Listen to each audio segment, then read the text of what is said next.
देश ने कोरोना महामारी के खिलाफ वैक्सीनेशन कैंपेन में एक और बड़ी उपलब्धि हासिल की है। ये पहली बार हुआ है जब फुली वैक्सीनेटेड लोगों की संख्या एक खुराक लेने वालों से अधिक हो गई है।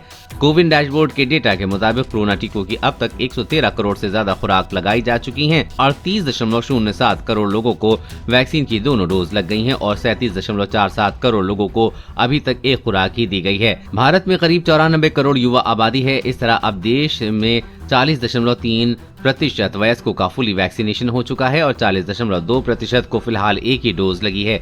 इस बीच देश में मंगलवार को 10,351 नए कोरोना केस मिले हैं। अब तक 3.45 करोड़ लोग संक्रमित हो चुके हैं और 4.64 लाख लोगों की मौत हुई है। भारत की 26.8% आबादी फुली वैक्सीनेटेड है। आवर वर्ल्ड इन डेटा के मुताबिक भारत की करीब 54.1% आबादी को कोरोना वैक्सीन की कम से कम एक डोज लग चुकी है, जबकि 26.8% आबादी फुली वैक्सीनेटेड है।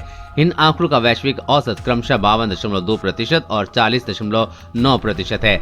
इसका मतलब ये है कि भारत टोटल कवरेज में वैश्विक औसत से आगे है, जबकि फुली वैक्सीनेशन के मामले में पीछे चल रहा है। केंद्र ने राज्यों को दिया टारगेट। देश के कुछ हिस्सों में टीकाकरण की रफ्तार धीमी है। केंद्र सरकार ने ऐसे इलाकों में वैक्सीनेशन को तेज गति से आगे बढ़ाने का निर्देश दिया है।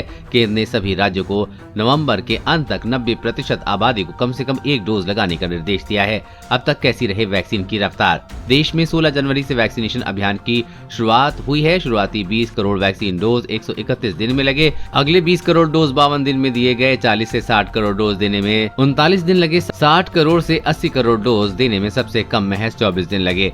अब 80 करोड़ से 100 करोड़ डोज होने में 31 दिन लग रहे हैं, यानी कि अब रफ्तार कम हो गई है। अगर इसी रफ्तार से वैक्सीनेशन होता रहा तो देश में 216 करोड़ वैक्सीन डोज लगने में करीब 175 दिन और लगेंगे, यानी कि 5 अप्रैल 2022 के आसपास की आंकड़ा हम पार कर सकते हैं। देश और दुनिया की हर अपडेट पाने के लिए चैनल को सब्सक्राइब करें।